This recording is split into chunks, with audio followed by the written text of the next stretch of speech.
Being an entrepreneur is a very lonely proposition, and many times people think you're crazy because initially let's just go ahead and say the first 2 to 5 years could be very rocky financially.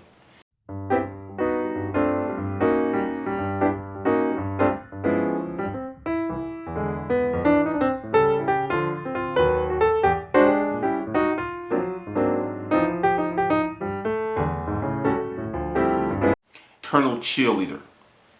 You listen to the letter that I got, and I want to say, dude, thanks. I appreciate all the love. And just to give you a few things about me, I'm not that big of a party person. I was always that type that versus the club, I enjoy the lounge versus doing with everyone else. I was always an odd duck from day one. And the thing is, no one tells you that.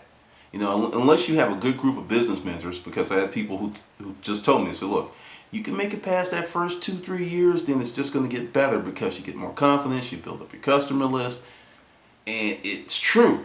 But the thing is, how do you make it through those first few years when the money's not coming in the way that you want and you're working 80, 90 hours, maybe 100 hours a week, where your friends who have a job, they go to work, they get off, they get to go on vacation, they get to do all this fun stuff. And sometimes it sucks to be an entrepreneur. That is the gritty, unglamorous side that no one talks about. All you see are like the Steve Jobs or the Bill Gates. You see the people who didn't just make it big, you see the people who made it spectacular. But 90% of the entrepreneurs out there are going to make less than 100,000. It's just the satisfaction that you control your destiny. That's the big payoff for them. One of the things that I used to do to keep myself up, because during the first few businesses I had, I sucked. It didn't work out well. I made a lot of mistakes. I had to develop what I term the internal cheerleader. Most of us seek validation from external sources, which is a very, very fragile way to live, because one day people like you, one day they don't like you. I mean, it's hard. So you have to have an internal compass that says, this is my direction, and you're not coming off of that track. Here's one technique. I call it the 30-day commitment. So you're going to start a business, or you have a plan, or you have a marketing plan. It's like, for 30 days, I'm going to do this no matter what. It's not too long of a term that, if you have to abandon it, it's not too much time wasted. And it's a long enough term that you can see some results, because this is one of the biggest things that happens with us as humans. We start something, and if we don't get that immediate gratification, it's time to bail. It's like, oh, green light, shuffle to the door. I am currently in a free fall. I'm out of here. And, going back with Earl Nightingale's Acres of Diamonds, I'm not going to go through the whole thing, but the whole gist of the matter is, the guy didn't prepare himself for diamonds. And a lot of times you have people who start something and they don't really prepare themselves for the endeavor. I'm not saying that's you, but just in terms of keeping yourself up, number one, work out. It's very stressful being an entrepreneur. You have to have a routine, something, and I would suggest weights. And I would suggest the heaviest weights that you can lift. It does something totally different in regards to relating stress, because you have to relieve the stress, because you got the frustrations of having the business, then other things are going on, because being an entrepreneur doesn't mean that business is your life. You got friends, family, kids, all this stuff's going on, and you're chasing your dream. So work out. Number two, write down your goals. I know it sounds like a very simple thing. It sounds like, I have my goals and I kind of know where I want to go. It's all up there. I'm telling you, write your goals down. This is what happens when I look at my goals. It's like, okay, actually I found a sheet from like 2 years ago.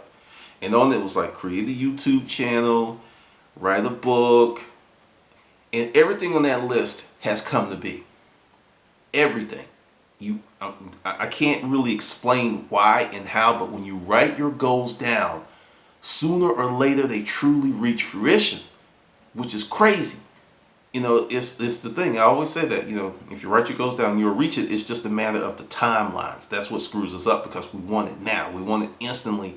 And really, life wasn't designed that way. I mean, I want you to think about it. It took 10 months for you to come into the world. Think about that. 10 months for you to become a human being. And then after that, it took another 18 years to 20 years for you to grow up. So the human condition is based on some things just take time. Another thing that I did to keep myself up was I'm extremely silly. It helps. Comedy helps. And also having some direction on knowing that what you're doing is worth it, because you got to make a decision. There's frequently many times that being an entrepreneur is less profitable than having a job. That's just the reality of it. I've had many situations where I employed people for certain businesses, and they were making more money per hour than I was. It sucked, but you have to look at it. What do I really want to do? And that's where the goals come in. Because when you really take time, and don't be afraid to adjust your goals, that it's going to happen. Because you may get into something and really realize, based on your personality and the way you want to live your life, that goal that you thought was so great doesn't actually work for you. Just start over. That's the beauty. But having the goals, and I think failure has also prepared me for this. I have failed so many times that I'm not going to lie to you and go, oh, it doesn't bother me. Oh, it does. When I fail and screw up, it does bother me. That's just, I'm human. But it doesn't paralyze me. When you put yourself out there and you do these things that are really stretching you outside of your normal existence, you build something that you can't buy. Confidence. Because, right now you're doing this stuff, it's a hustle to get business, and you're just working all these crazy hours. What you're building is a better you for tomorrow. Right now, it's just like, man, I want to do this, I want to hang out. And it's cool to go out once a week. I think, I highly encourage it. It's something that I started doing again because, this summer, I didn't really do much. But, I'll give you like when I was writing the book. I was putting myself on the budget because I was living on savings. And I went out once a week just to socialize. There was a place in East Atlanta I would go and meet people and talk. And that was my outlet. So you do need to get out, once a week. It's not going to kill you. It's not going to kill your business. It'll be good for you. So going out and partying is cool. Just you can't do it every night. But I think once a week is necessary, and it'll do your world good. And as for developing the inner cheerleader, you've got to be your own rooting team. You've got to have your own jumbotron in your mind, and you have to tell yourself what you're doing is worth what you're doing. That, and this is where, writing it down, having goals, having a plan, and tracking your progress helps you, because your internal expenses, the stuff that makes your business run. But the whole point is you have to track what you do. So I know where I'm at with my business. So even when it's hard, I know that, hey, I'll do this adjustment, that adjustment, and it smooths out again. You kind of get to that point, because after you've been self-employed for, say, 3 or 4 years and you've made it, those up and downs, they don't bother you so much, because it's just part of the business cycle. But you definitely have to develop the internal cheerleading team. I don't know how I developed it. I don't know if it just being a nerd that I had to develop a high level of personal chutzpah that I'm just going to do this.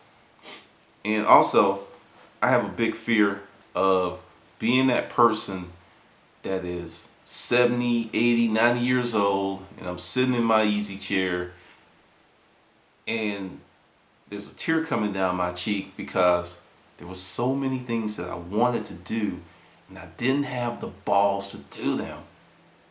And then, there's the big dirt nap. Because one of the things that I know is, like, when I used to work at Northside Hospital, I used to have a lot of patient contact with people that were in various states of consciousness, either drugged up or dementia or something. And to me, One of the doctors said, "You're crazy." But to me, a lot of these people, when they were mumbling and they were talking about people and it was like Sally or this, for me, these were folks who were dealing with unresolved issues, and they were having a great deal of regret for things they did not do in life. And for me, it's a personal truth. I've had more regrets for the things I did not try to do than the fuck ups I've committed in life. Seriously. Because, it's like you make a mistake and it's like, damn, why did I do that? But when you don't do something, you want to it. So right now it's hard. It's really, really, really, really hard. But I guarantee you, if you don't stick with it and see it to the end, because, this business model that you're working, it may not be for you, but if you at least you give it 2-3 years, you can say, hey, I tried it. I innovated this, I did this, and this is where it is. But if you never put forth, and also sometimes you have to sell out. And when I say sell out, it's like, I don't care what's coming. I don't care what anyone thinks. I am going to do this. I had people laugh at me when I say, hey, I'm going to do YouTube and become a YouTube partner. And they're like, isn't YouTube for kids?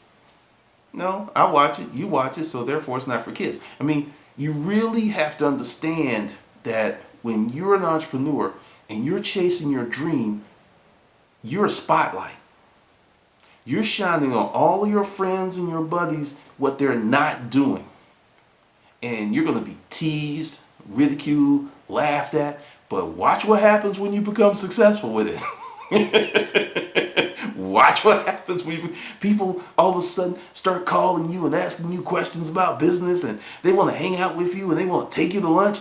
It becomes funny as hell. So, all I'm saying, it's worth it. It's worth it. Because even if you don't go forward with this business, the lessons that you learn are invaluable. You can't buy this stuff. So, that's the deal.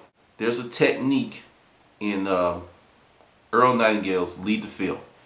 Spend the money. Go on Amazon and get the audio course. You can get it probably pretty cheap. Get that course and just follow those directions. Because I'm not going to tell you, because I want you to get the whole course. It's worth it. I fully endorse it. Earl has passed on a long time ago. Nightingale Conant ain't paying me a dime.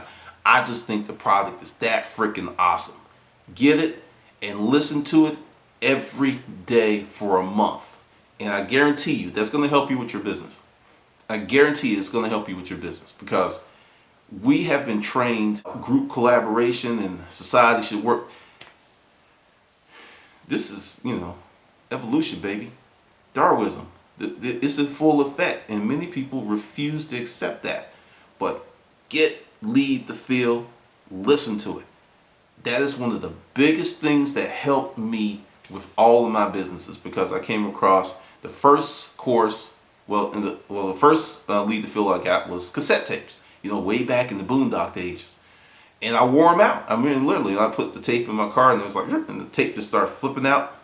So I went ahead and upgraded to the CDs. And it's worth the money. And the time they cost me a grip, it was like $115, but it was worth it. It was worth it. So I implore to you, go ahead, get this course, Lead the Field, and just listen to it. And someone who recently bought it started listening to it, and it's like, oh, I totally get where you're coming from now. It is some powerful stuff. And, oh, snap. One of the things that kept me up was Nightingale Conant. I don't know how I forgot this. It's like Brian Tracy was really good for me. I wasn't too crazy about Tommy Hawkins. It was too kind of folksy for me. But between Earl Nightingale and Brian Tracy, I listened to a lot of Brian Tracy stuff. I kind of listened to Tony Robbins early on, but I kind of got away from him. But I actually had a lot of the self-improvement courses constantly going in my car. When I would go to sales cars, when I would go to sales calls, it was something about business listening versus listening to the radio. Because Brian Tracy made this statement. He said, if you go ahead and buy these audio courses, and over the course of a year and a half to 2 years, if you listen every day, you'll get one of the best business educations on the planet. And I gotta admit, he did not lie. So just go ahead to Nightingale Conant, check out some of their stuff. They used to offer a free trial. I don't know if that's the case anymore, but definitely listen to things that motivate you. Hang out with people with similar goals, because all you need is one energy sapper in your crew and you'll feel the effects.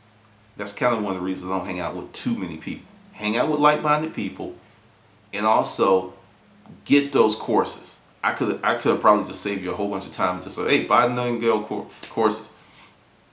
Something else you need to do: challenge yourself in ways that are not directly related to your business. Get a vocabulary course. Huge, huge, huge, huge, huge. It is amazing what you can get when you can speak more words than the average person. I'm telling you, it's just shocking. You can just drop one word and people are impressed. It cracks me up. So that's some of the stuff.